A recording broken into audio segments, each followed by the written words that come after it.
Financial Bunny TV. Hey guys, welcome to the Financial Bunny TV. My name is Nicolette Mashile, and of course I am your financial bunny. Today I want to talk a little bit about your credit score, your credit report, or whatever it is that you choose to call it. That's what I want to talk a little bit about. I get asked quite a lot, how do I improve my credit score? Or I've been paying diligently, but my credit has not improved. What can I do to improve it? Nicolette, what kind of credit score do I need to be able to get approval on a home loan? So let's talk a little bit about what the credit score actually looks like. In fact, before we even go to that, let's talk a little bit about just credit rating in general. So in the olden days, what used to happen is that ITC only used to list people that had what was called negative listings at that, right? So that's why people often used to say there is a blacklist or somebody is blacklisted. So all of us who may have had positive listings or where you've got like credit agreements, you would not have had any type of listing on ITC. Then what happened is that the system, the credit system in the country kind of changed, and what was now brought forward was the fact that we need to make sure that we've got a credit record of every single person that participates in any type of credit agreement. So if you went to a retailer, you went to a bank, you went to any other credit lender and got credit, whether it is in the form of actual money, actual buying of an asset, or actual goods and services that you got on credit, you would then get what is called a credit agreement.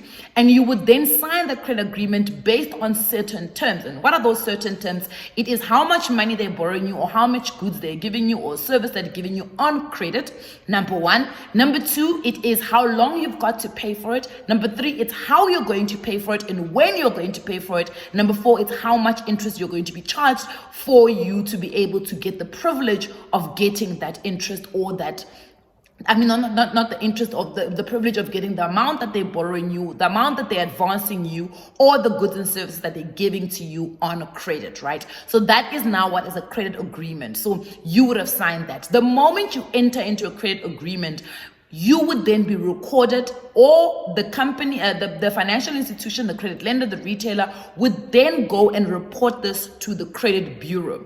The credit bureaus are the likes of ClearScore is not a credit bureau, it's just a reporting company. It's the likes of TransUnion, Experian, all those guys. They would then, what they would do is create what is called a credit record for you. And basically the credit record will speak about what type of credit agreements you have been involved in the past and right now.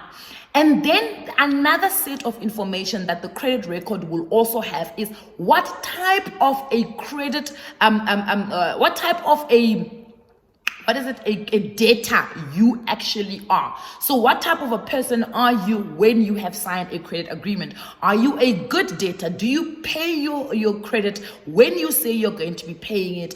Do you pay on time, and do you pay as regularly and as frequently as you are supposed to be paying? So this is now your credit behavior that now also gets recorded on your credit report, right? And the reason why I say there is no longer such a thing as blacklisting is because now all of us have a credit record. It's not just the people that have what is called today adverse listings, and these are now your negative listings when you have been late on a payment, when you have not paid enough, or when you have just stopped paying and you get what is called a default. When you default, it's when you don't meet the commitment that you have made on a credit agreement. So if you decide, you know what, I'm no longer going to pay. Let me give you an example of a default. A couple of years ago, I'm sure you guys have heard the story millions of times. A couple of years ago, I was at Rose University and I decided that I needed a laptop, right? I went to a company, a furniture shop, and I got into a credit agreement, and I signed it to say, you guys must give me your Pro Line laptop and I'm going to pay for it every single month. I mean, honestly speaking, I also think it was reckless lending. I was a student, I was not working. On what basis did they go on that I could afford that laptop? That's a story for another day. So I signed with them and they gave me the goods, right? Now I enter into a credit agreement. Then they asked me, do you want insurance for in case this thing, something happens to it, whether it gets damaged, whether it gets lost, or whether it gets stolen? And I was like, is that an additional amount? They were like, yeah. I was like, no, thank you. I don't want that additional amount. So I didn't take up the insurance, right? Then Murphy's Law Somebody comes and steals the laptop during Grahamstown Festival. Now the laptop is stolen, and now every month I must pay for a laptop I don't physically have. I cannot see, I cannot use, I no longer get the benefit of the laptop. So why should I keep paying? And honestly speaking, I was still young then, very impressionable, did not know anything about credit scores, did not know anything about credit reports, did not know anything about finance, and I really just stopped paying. So the first month I stopped paying, they called me and I ignored them. The second month they ignored them again. The third month I was now in what is called default. So I had defaulted on paying my credit, basically. That then goes onto your credit report to say, Nicolette has actually defaulted. Now, if the credit lender or the creditor decides that, okay, this is money we need to recover, they will then go to the bank, to the court, and they will raise a judgment against you. And a judgment is a court order to say you have defaulted. They have tried to speak to you. They've tried to recover their money or the goods, and you are not coming to the party. Then you get what is called a judgment. Now, a judgment again also goes on your credit record. And now a lot of people will say to me, yeah, but I've been paying, I've been doing this, I've been doing that. But they don't look at the part that they might have defaults and judgments on other payments. So it's important to remember that your credit record has a nice spread of everything that you have done in the credit space. So if you've taken up credit, it will be there. There are, however, sometimes when you don't find credit records, especially for debts that have prescribed. What is prescription? Prescription basically is a law that protects both the consumer and the credit lender. It says the credit lender has a responsibility that when you default, to try and recover the money within a specified amount of time. If they fail to do that and they've allowed the account to incur arrears and interest, and they want to come back after a specified amount of time, which is out of the prescription law, then they cannot do that because they are now prejudiced. Yeah, that word. It's prejudice against you, the consumer, because they've allowed the account to run a balance that is so high that it is actually unfair for them to expect you to pay it. What they then generally do is they will sell their little debt books to debt collectors, and these guys will come and harass you. But if you know that that debt has prescribed, you can say to the debt collector, that debt has prescribed. Now, this doesn't mean you must run away from your debts, guys. It doesn't mean you mustn't pay your debts. You must pay them because you don't know when a credit lender is going to raise those judgments against you, and you don't want to find yourself in a situation where you've got a judgment on your record, and this stops you from getting additional credit when you do really need it this time. Because generally, a lot of us go into judgment for, the silly debts that we really probably couldn't afford and we've taken up. But of course, I'm not saying that reckless lending is fair, but if it is reckless lending, then make sure that you tell the creditor that it is reckless lending. They should not be lending you money recklessly. So how do you ensure that you improve your credit score? One of the first things is to honor the credit agreement. If you have agreed that you're going to pay on a specific date at a specific time and a specific amount, make sure it's not time, but specific date and a specific amount, make sure that you're paying that amount so that you're not deemed as a slow payer or a non-payer. Now, I know it happens sometimes that people miss the deadline, especially people that are paying cash or paying, making deposit. Sometimes something happens and you miss the day that you must pay. That is also going to have a negative effect on you because that means that you're a late payer. So you need to make sure that you make plans to either pay the day before or on the day that you said you're going to be paying. Now, people will do this and still say to me, but my credit score is not getting better. It's because of other small things that we do. One of them is called credit utilization, and the other one is called hard inquiries. Credit utilization is when you max out your credit card. Stop maxing out your credit card, stop maxing out your overdrafts. Because that shows that you are actually dependent on credit. In other words, the salary that you get is not enough. The income that you're making is not enough. You also need to depend on credit. So when you keep maximizing your credit card, you think it's cool to maximize your credit card, and you know that, at least I know for a fact that I can actually service the credit card debt. It doesn't work like that. You look like somebody that is living way above their means, which you probably are. If you are finishing your salary and you are maxing your credit card, it means that you are living above your means. The second thing I spoke about is the hard inquiries. Guys, I know that we all get tempted to sit on car dealership, whatever, West Bank, whatever they're called, or Prime Select, or whatever, Auto Trader, and then you press that little thing that says consent for a credit check. The moment you consent for a credit check, it means that it's going to go and request your credit report from a credit bureau. It looks like you are looking for credit. And if you have too many hard inquiries, it already automatically looks like you are somebody that is dependent on credit.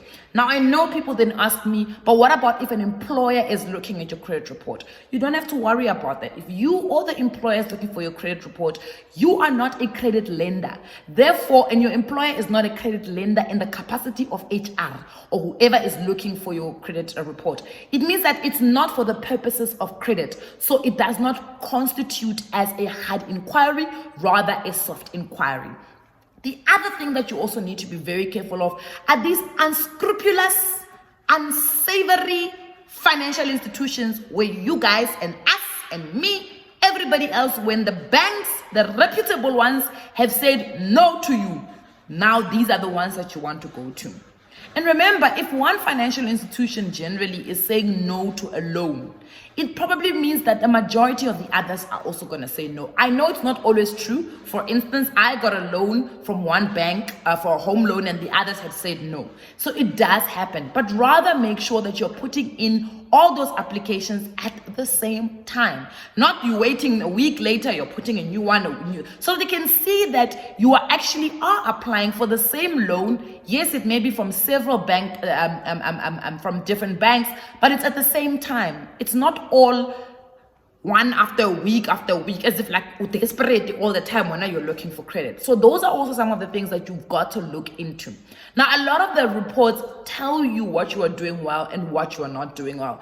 If not, look on the clear score one, but always, and I always say, make sure you go 2 or 3. Because remember, it is human error sometimes that they might make mistakes. And if you do see a mistake, make sure that you actually go back to the credit bureau and say, this is a mistake. And if you can prove that it's a mistake, send in your supporting documents to prove that it's a mistake. If it's an account that you do not know and you didn't open, go and get an affidavit from the police station and dispute that account. Tell them, this is not mine, I don't know anything. But don't lie now. Don't say you didn't open an account at Markham's, but you know it's you. And they've even got like cameras of you walking in and walking out a plastic bag. Don't do that. Make sure that you're doing the right thing. It is July Savings Month. We would like to save some money. So let's make sure we do the right thing. Yes, people are going to say to me, but why must the system make you get into credit for you to get credit? Would you hire somebody that is not qualified? Would you give somebody a chance that's not qualified in a very highly qualified job? So I always say your credit report is almost like the CV. The qualifications that you've got are an indicator, are the actual credit agreements. The experience that you have in those jobs are the credit behavior. We've got to, there has to be some sort of proof that you know how to handle credit, because you know most. Not everything can be handled by everybody. So make sure. Oh, there's also a thing called credit mixes. You've also got to get a good credit mix. One thing that you must remember is that the banks, most of them, especially for home loans, will look at the last 24 months. I know people want to do this thing where they want to fix their credit to get credit, their credit score to get credit. No, you must always have a proper credit report or credit score, a healthy one. Not this thing of fixing my credit quickly, paying off things, and then 3 months later you want to get more credit. It doesn't work like that. And if you got judgments, go and get them sorted out. Go speak to the lender. Go to the, if you have to go to court, go to court.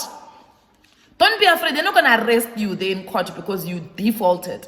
Go to court, go and speak your mind. If you can't afford, you can't afford. There's nothing a lender can do to you if you can't afford, guys. Really, to be quite honest. But if you allow it to get to a part where it becomes bad taste now, that's when they start attaching things to your assets. But if you really are somebody that cannot afford and you can prove to the bank or to the court that you really are in dire trouble, they will assist you, but you've got to go and speak for yourself. If you don't speak for yourself, first of all, the court looks at you as somebody that doesn't take them seriously, that you don't even bother to appear in court, but secondly, also that you are running away from these issues. So go to court, make sure that you go and speak for yourself. Financial Bunny TV.